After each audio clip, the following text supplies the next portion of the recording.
Hello, my dear students. Today we are going to start our new topic, that is a coordination compound. It is a very important topic for NEET and JEE as well as class 12th because the examinations are of the type of MCQ.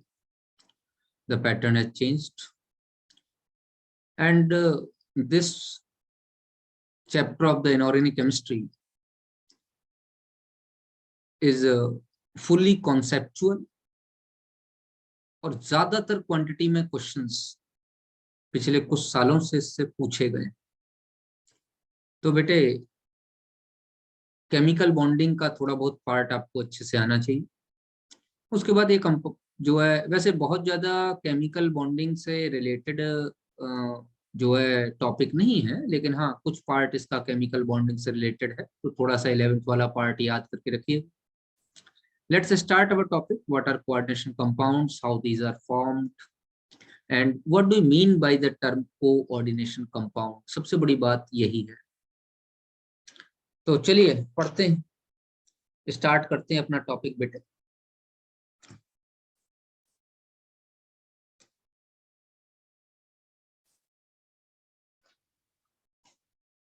Number first चीज जो मैं बताने जा रहा हूं उसका नाम है एडिशन कंपाउंड। एडिशन कंपाउंड्स, ध्यान दीजिए।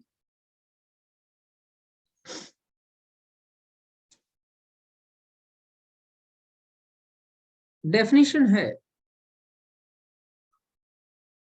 when two or more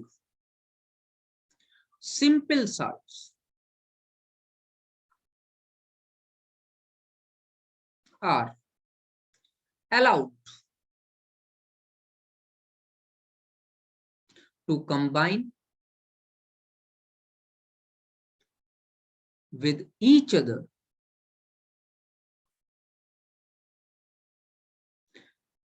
in a fixed ratio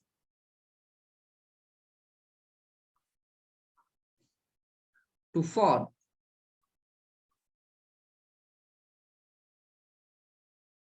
another compound. The formed compound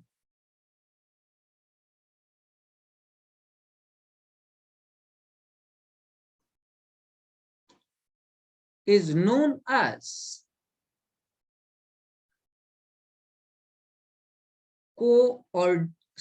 formed compound is known as addition compound.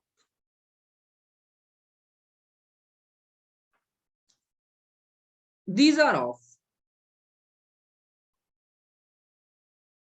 two types. समझिए, जो सिंपल साल्ट्स हैं, ये वर्ड बड़ा इंपॉर्टेंट है, नॉर्मली बच्चों को समझना चाहिए। सिंपल साल्ट क्या चीज है? जो एसिड बेस से मिलके बने हो वो साल्ट है। KCl, MgCl2, CaCl2, BSO4, ये सारे क्या है? सिंपल साल्ट है। अगर इनको केमिकली कंबाइन करने दिया जाए एक फिक्स्ड रेशो में, then a new compound is formed and that compound is addition compound. लेकिन ये एडिशन कंपाउंड दो तरीके के होते हैं, इस चीज को ध्यान से समझिए। अब ये एडिशन कंपाउंड जो है, देखो बेटे मैंने चैट बॉक्स खोल लिया है, तो आपको कोई भी प्रॉब्लम है या कोई दिक्कत है तो आप चैट बॉक्स में मुझे रिप्लाई कर सकते हैं, ठीक है बच्चे? और माइक्रोफोन से भी बोल सकते हो, जैसा आपको अच्छा लगे। तो इसमें जो पहला पार्ट है आपका वो है डबल साल्ट। मतलब the first type of addition compound are double salt.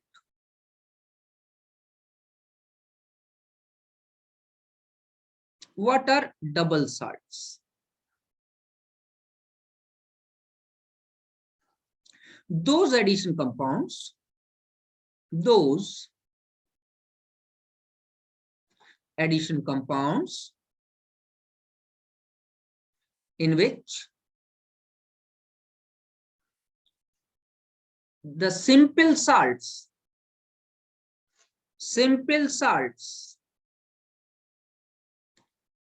do not lose their properties,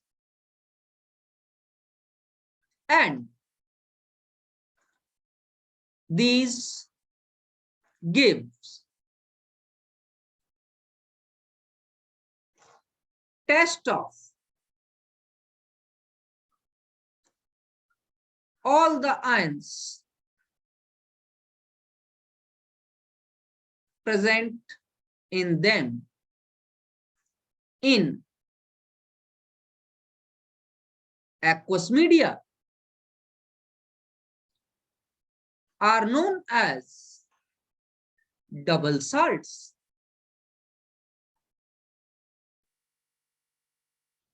अगर एडिशन कंपाउंड को पानी में मिलाया जाए और पानी में मिलाने पर जो एक्वस सॉल्यूशन बने, उस एक्वस सॉल्यूशन में वो अपने अंदर जितने भी आयंस प्रेजेंट हैं सभी आयंस का टेस्ट दें. In that case, when they are giving the test of all the ions present in them, they are known as double salts. Example देखो जो है, मैं एक आध दो एग्जाम्पल आपको बता रहा हूं. KCl plus MgCl2 plus 6H2, ये केमिकली कंबाइन होगा, बनेगा KCl dot MgCl2 dot 6H2. It is also known as carnellite. अब जब इसको मैं एक्वस मीडिया में डाल दूं, किस में डाल दूं? एक्वस मीडिया, मतलब पानी में घोल दूं, तो ये क्या होगा? 1 मोल तो K पॉजिटिव बन जाएगा, 1 मोल Mg पे 2 पॉजिटिव आ जाएंगे और 3 मोल क्लोराइड आयन. कब? Aqueous media. ठीक है. अब ये एक्वस मीडिया जो इसका ये सॉल्यूशन बना, ये सॉल्यूशन के पोटेशियम आयन, मैग्नीशियम आयन और क्लोराइड आयन सबका टेस्ट देगा. चलो मैं एक आध का टेस्ट करके आपको दिखा देता हूं. मान लीजिए इस सॉल्यूशन में मैं AgNO3 ऐड करूं तो मुझे तत्काल ही AgCl का व्हाइट पीपीटी मिल जाएगा. White PPT. आप पोटेशियम आयन का टेस्ट करो वो भी पॉजिटिव आएगा, मैग्नीशियम आयन का टेस्ट करो वो भी पॉजिटिव आएगा. इसका मतलब है कंपाउंड जरूर बना, लेकिन ये कंपाउंड अपने जो जिन सिंपल साल्ट से बना, it has all the properties of that simple salt. Also, in the aqueous media, it gives the test of all the ions present in them. Got it, बेटे? बोलो, समझ में आ रहा है? Yes, sir. Yes. ठीक है. चलिए, the second, एक दो एग्जाम्पल और बताऊं. चलिए एक दो एग्जाम्पल और बताते हैं. देखिए,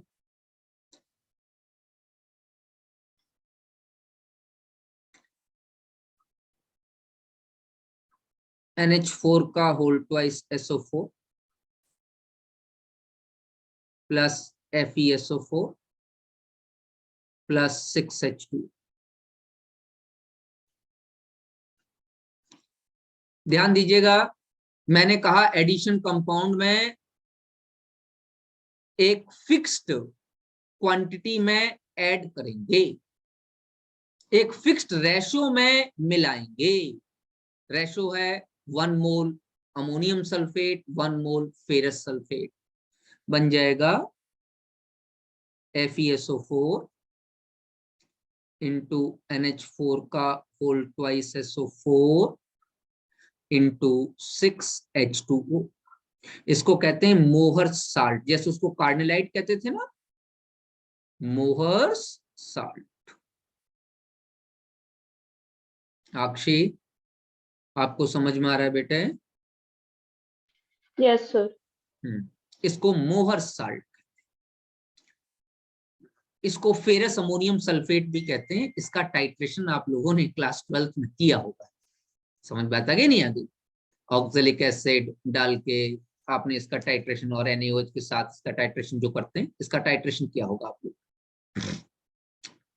मोहर salt when in the aqueous medium, मतलब जो हमने पानी में इसको घोल दिया, सीधी सीधी बात समझिए, in the aqueous medium, aqueous medium.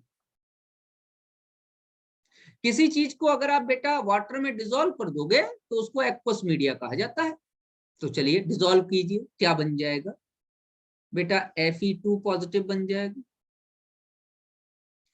2 mole ammonium ion बन जाएंगे, 2 मोल सल्फेट आयन बन जाएंगे। अब वाटर का तो कुछ करेंगे नहीं, वाटर तो वाटर मिल जाएगा, ठीक है। अच्छा चलिए किसी का टेस्ट करके दिखाऊं? बिल्कुल। अगर मैं इसमें BaCl2 मिला दूं, then we will get the precipitate of BaSO4। अच्छा, क्या Fe2 पॉजिटिव का टेस्ट देगा? हाँ टेस्ट देगा। अमोनियम आयन का ये टेस्ट देगा? हाँ ये टेस्ट देगा। अरे बोलो भाई, मेरी बात समझ में आ गई नहीं आती? तो ये अपने पास जितने भी इसके पास एसिडिक और बेसिक रेडिकल्स मिलेंगे, ये सबका टेस्ट। तो इस तरीके के जो कॉम्प्लेक्सेस हैं, इस तरीके के, सॉरी कॉम्प्लेक्सेस नहीं, इस तरीके के जो एडिशन कंपाउंड्स हैं, those addition compounds are known as double salts. एक आध दो एग्जांपल और लिखाई दे रहा हूं। For example, all alums are double salts. Alum क्या है? मैं एक आध बताता हूं। K2SO4 इंटू Al2SO4 का होल थ्राइस इंटू 24H2O, इसका नाम है पोटाश एलम।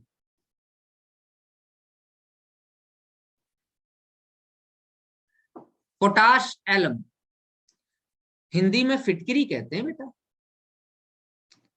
देखो आजकल तो मेरे बच्चों शेव करने के बाद आफ्टर शेव लोशन आ गए हैं, और हम जो है जब आप किसी बार्बर शॉप पर हम लोग शेव करवाते हैं तो वो आफ्टर शेव लोशन लगाता है। लेकिन अगर हम 90 के एरा में जाएं तो हमने अपने फादर को देखा है, आप लोग भी अपने पापा से पूछेगा, वो लोग के पास एक व्हाइट कलर का सोप टाइप का टुकड़ा होता था, उसको शेव करने के बाद लगाते थे एज ए एंटीसेप्टिक। इसमें एंटीसेप्टिक प्रॉपर्टीज होती है, ध्यान रखिएगा। फिटकरी को जो है आजकल कहां पर मिल सकती है आपको? किचन में मिल सकती है, मम्मी से पूछिए। किचन में जब वो लोग आंवला या किसी इस तरीके की कोई थोड़ा हार्ड सब्सटेंस को जो है की सब्जी या अचार बनाने की कोशिश करते हैं, तो उसे फिटकरी में थोड़ी देर डाल के रखा जाता है, थोड़ा हार्डनेस वो। या गांव में जाइए तो गांव में फिटकरियां जो है डिकेंटेशन प्रोसेस के लिए यूज की जाती हैं। फिटकरी को उठा के कुएं में डाल दिया जाता है और वो डिकेंटेशन कर देता है। कुएं का पानी अगर गंदा है तो सारी के सारे जो गंदगी है उसको नीचे आके बिठाने का काम करता है, डिकेंटेशन का काम भी करती है। पोटाश एलम फिटकरी को कहते हैं। घर पे आपको मिल जाएगी फिटकरी देखने के लिए। और सिर्फ ये पोटाश एलम ही नहीं, हम क्रोम एलम ले लें तो भी वो डबल साल्ट है। इसलिए मैंने पहले एक लाइन लिखा दी आप लोगों को कि all the alums are double salt. जितने भी एलम्स हैं वो सारे के सारे हमारे क्या हैं? Double salt. चलिए भैया, तो ये तो पहले तरीके का कंपाउंड मैंने बता दिया कि एडिशन कंपाउंड में पहला टाइप है डबल साल्ट। अच्छा, एडिशन कंपाउंड में दूसरा टाइप क्या है? एडिशन कंपाउंड का जो दूसरा टाइप है बेटे, B part, that is the coordination compound।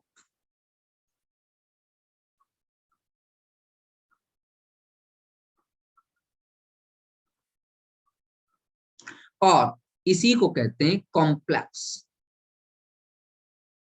Compounds.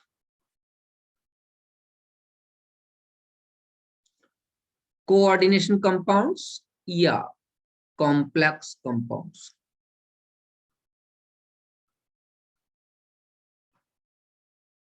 मतलब यहां से हमारा चैप्टर शुरू होगा। क्या होते हैं? ठीक उसका रिवर्स। क्या कि those addition compounds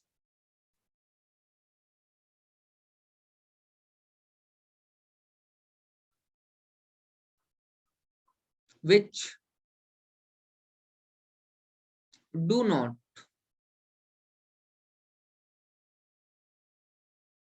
completely ionizes in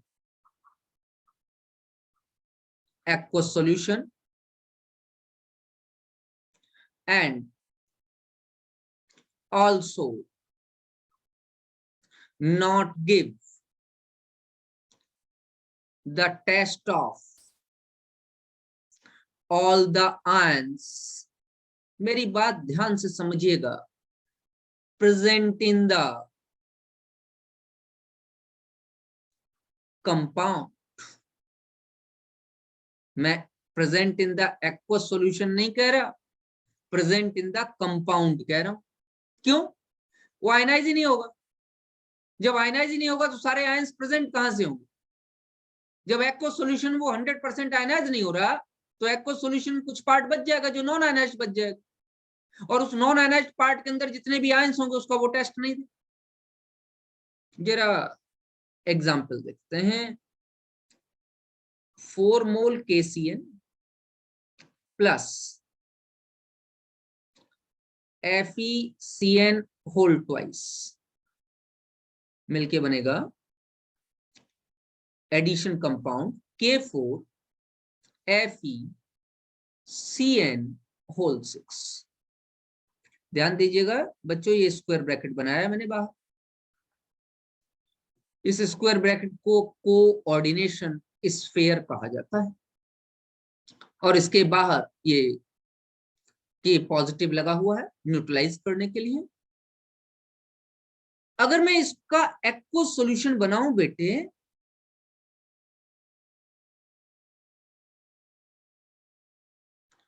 पानी मिलाऊं, तो ये 2 पार्ट्स में टूट जाता है। 4 मोल तो K पॉजिटिव आ जाते हैं बच्चे,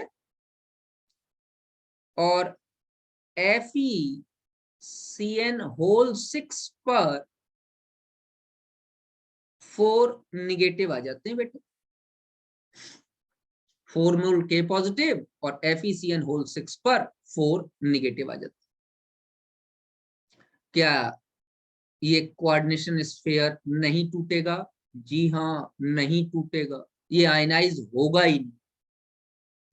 अच्छा, आप लोगों में से मुझे ये बता सकते हो कि सभी में कोई भी बताओ या सब लोग बताओ कि इसमें कौन कौन से आयंस प्रेजेंट हैं जो आयनाइज नहीं हो पाए? Any of you?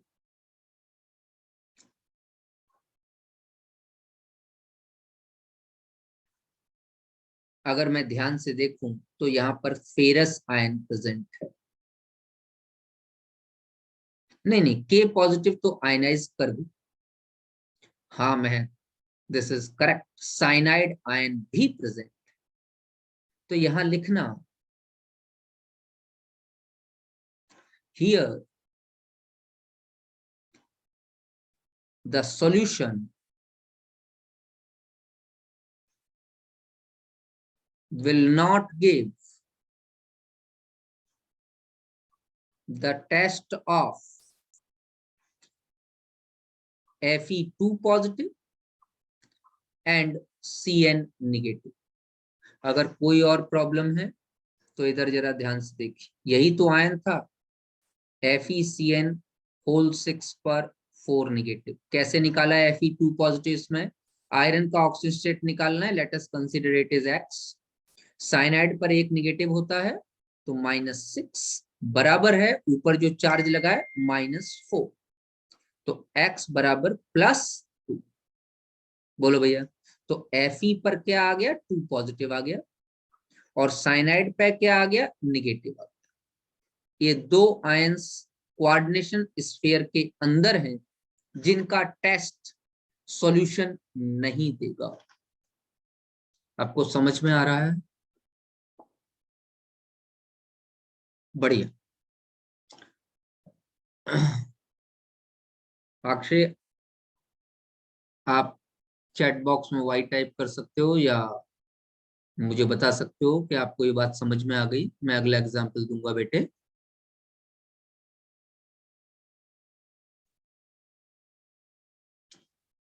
बिटिया को चैट बॉक्स नहीं मिल रहा? हाँ, मिल गया, very good. 3 moles of KCN plus ferric cyanide FeCN whole thrice। इसके 3 मोल, इसके 1 मोल, दोनों के फिक्स्ड मोल्स हैं। फिक्स्ड क्वांटिटी में ये सिंपल साल्ट्स ऐड हो रहे हैं, एक एडिशन कंपाउंड बनाएंगे, K3FeCN6। बेटा इसे एक्वस मीडिया में, मतलब वाटर में घोलो। When it will dissolve, it will ionize as 3 moles of K positive and FeCN6 पर 3 नेगेटिव। ठीक है भाई, K पे 3 था तो क्रॉस वैलेंसी लगती है, तो 3 नेगेटिव उधर चला जाएगा। इस स्क्वायर ब्रैकेट पे 1 है तो 1 उधर चला जाएगा, तो K पे 1 पॉजिटिव, FeCN6 पे 3 नेगेटिव। अच्छा, तो किस तरीके से, कौन कौन से आयन अभी और प्रेजेंट है, ध्यान दीजिएगा, मैं लिख रहा हूं। इट्स aqueous solution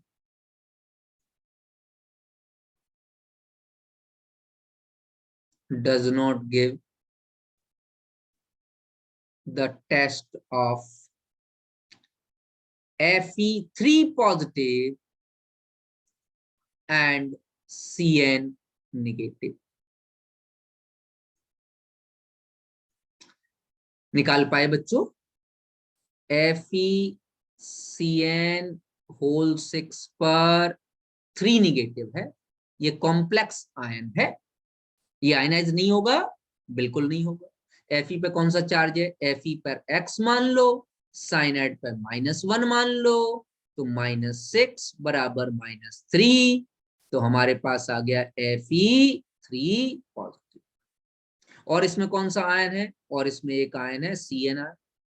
तो ना तो ये Fe3 पॉजिटिव का टेस्ट देगा, न ये Cn निगेटिव का टेस्ट देगा, इसलिए ये इसका एक्वस सॉल्यूशन सभी आयंस, ऑल द आयंस प्रेजेंट का टेस्ट नहीं देंगे।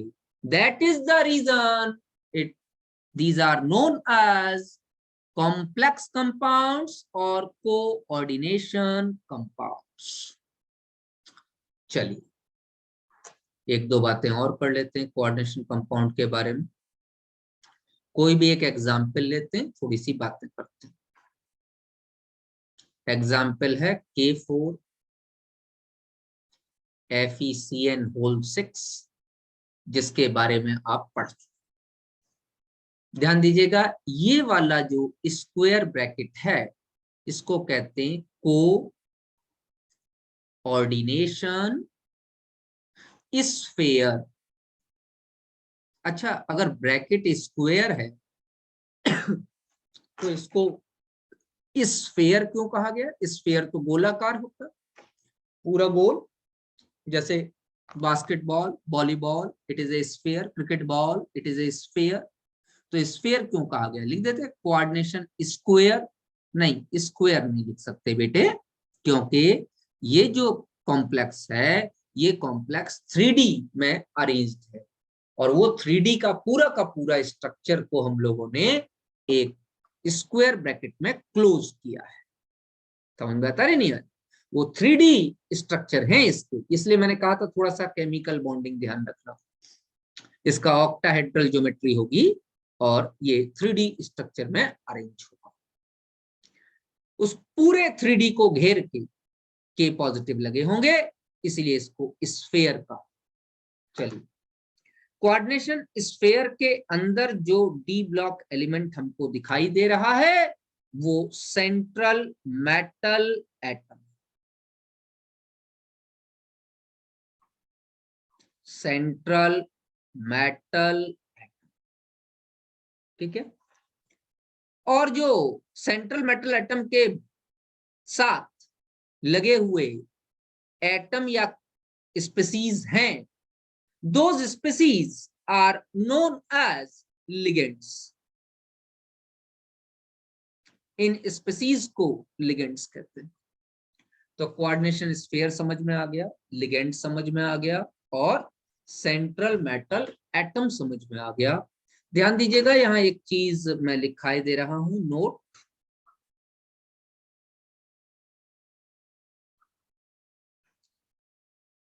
CMA is generally D block element because it has vacant orbitals to accept shared मत को, to accept lone pair electrons given by ligands। तो लिगेंड्स क्या होते हैं? Which donate the electron pair to central metal atom। और वो electron pair non bonded ही होंगे, bonding electron तो होंगे नहीं, या उन नॉन बॉन्डेड को हम लोन पेयर भी कहते हैं। निगेटिव चार्ज भी हो सकता है, या जो है पहले न्यूट्रल लिगेंड हो और उस पर कोई लोन पेयर प्रेजेंट हो, जैसे अमोनिया न्यूट्रल लिगेंड है लेकिन उस पर कोई लोन पेयर प्रेजेंट है। लिगेंड के बारे में आगे बात करेंगे हम लोग डीपली। तो लिगेंड वो स्पीसीज हैं जो इलेक्ट्रॉन पेयर डोनेट करते हैं। किसको डोनेट करते हैं? सेंट्रल मेटल एटम को इलेक्ट्रॉन पेयर डोनेट करते हैं, उनको हम लोग लिगेंड कहते हैं। याद रहेगा आप लोगों को? बोलो बच्चे। चलिए, इसमें एक इंपॉर्टेंट बात और है, वो भी लिखा देता हूं, नोट नंबर 2। भाई एक आध दो एग्जाम्पल लिखाता हूं, जैसे haemoglobin is a complex compound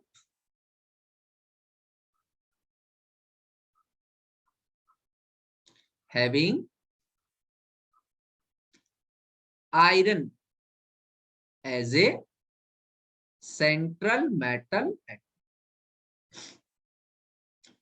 अक्षी और प्रतिभा, आप लोगों का यस नहीं आ रहा, महक तो कर रही है? आप लोगों को कुछ समझ में आ रहा है? क्या तो सर जगाना पड़ेगा आपको बार बार हमको? नहीं, चलो ध्यान दीजिएगा। हीमोग्लोबिन एक ऐसा कॉम्प्लेक्स या कोऑर्डिनेशन कंपाउंड है आपकी बॉडी में, ब्लड में है, जो जिसमें आयरन सेंट्रल मेटल एटम का काम करता है।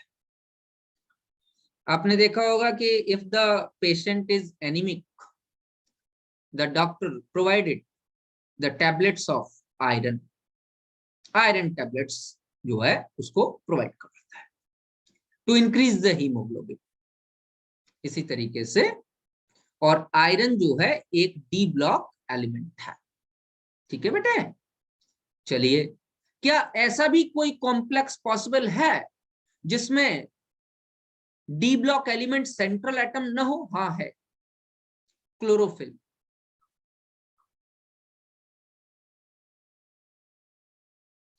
is a complex compound. Do you know the chlorophyll? What is chlorophyll?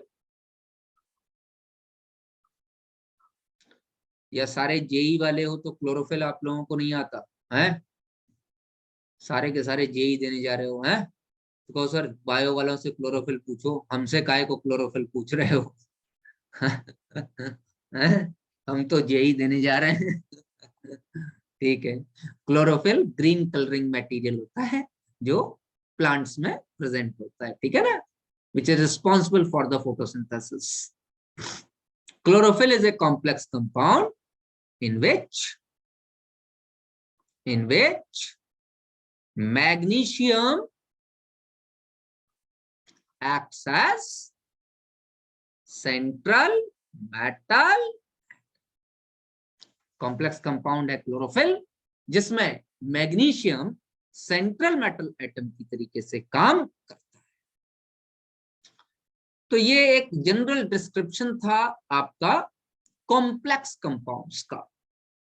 अगर मैं सिर्फ लिगेंड्स के बेसिस पर कॉम्प्लेक्स कंपाउंड्स को क्लासिफाई करूं तो दो तरीके से क्लासिफिकेशन, वैसे तो बहुत सारे क्लासिफिकेशन है, लेकिन हम लोग एक एक करके पढ़ेंगे बेटा सारे के साथ।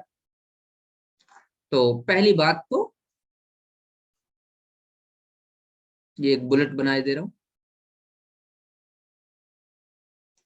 क्लासिफिकेशन ऑफ कॉम्प्लेक्स या कोऑर्डिनेशन कंपाउंड्स में पहला है on the basis of types of ligands।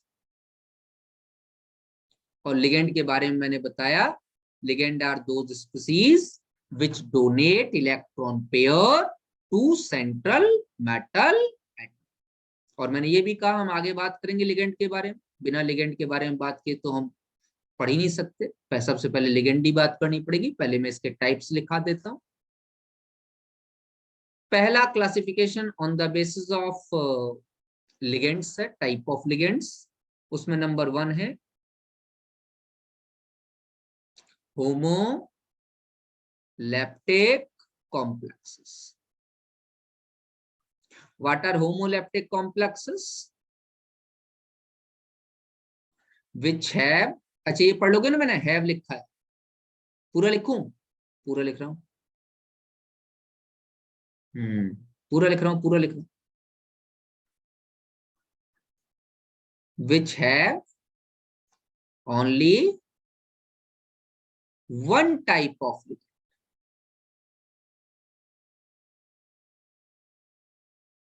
Example दे रहा हूं बच्चे, एग्जाम्पल देखो।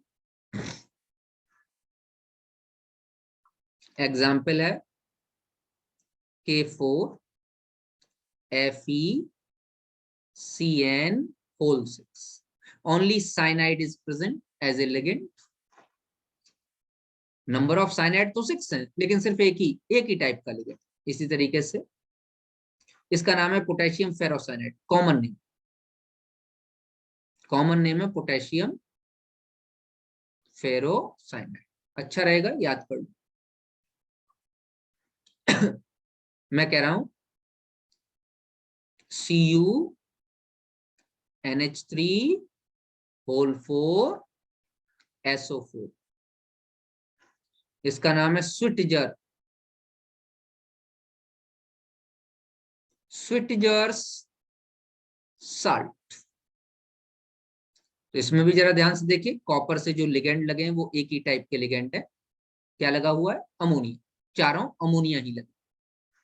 अच्छा, तो होमोलैप्टिक कॉम्प्लेक्सेस वो होंगे जिसमें एक टाइप के लिगेंड्स लगे। तो दूसरा क्या हो जाएगा मुझे बताइए अपने आप? हेट्रोलैप्टिक।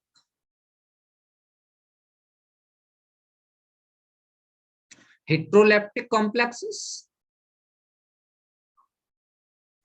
क्या हो जाएंगे? हेट्रोलैप्टिक कॉम्प्लेक्सेस बताओ बच्चे। which have different type of ligands, different type of ligands, जिनके पास एक ही तरीके के या सेम टाइप के लिगेंड होते हैं वो होमोलैप्टिक, और जिनके पास अलग अलग टाइप के लिगेंड होते हैं वो हेट्रोलैप्टिक कॉम्प्लेक्सेस कहलाए। अच्छा एग्जाम्पल दूं? एग्जाम्पल दे रहा हूं बेटे, ध्यान दीजिएगा। एग्जाम्पल है आपका, मैं कह रहा हूं FeH2O का होल 5NO। समझ में आता रही नहीं आ रही? इस पे 2 पॉजिटिव। एग्जैक्टली ये जो कॉम्प्लेक्स है बड़ा इंपॉर्टेंट है, और ये brown ring complex formed in nitrate ion test. Brown ring complex form in nitrate ion ring test. Ring test कहते हैं बेटा, ऐसे ही ध्यान रखना। जरा इसमें देखिए कौन कौन से लिगेंड लगे। एक तो NO लगा है, नाइट्रोसोनियम नाम है इसका NO लिगेंड का, और एक लिगेंड लगा है वाटर। अलग अलग तरीके के लिगेंड लगे, टोटल तो 6 लगे, लेकिन 5 वाटर है, एक NO। मतलब अलग अलग टाइप के अगर लिगेंड लगे हुए हों तो उसको हम लोग हेट्रोलैप्टिक कॉम्प्लेक्सेस कहेंगे, और अगर सेम टाइप के लिगेंड लगे हों तो हम उसको होमोलैप्टिक कॉम्प्लेक्सेस कहेंगे। समझ बात आ रही है नहीं आ रही? बोलो बेटे, ठीक है? क्लियर हो रही है मेरी बात? गुड।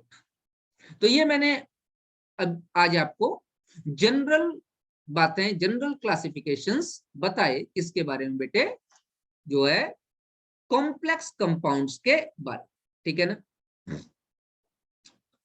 और भी आप चाहो तो बना सकते हो, जैसे Cr NH3 whole thrice Cl3। बोलो भैया, तो इसमें क्या हो जाएंगे? अमोनिया और क्लोरीन दो दो लगे हुए, अलग अलग टाइप के जहां लिगेंड लगे हों वो हेट्रोलैप्टिक कॉम्प्लेक्सेस कहलाए। तो ये जो है नॉर्मल जो है क्लासिफिकेशन मैंने आपको बताया। अगली क्लास में मैं आपको इसी के आगे से बताऊंगा, ठीक है?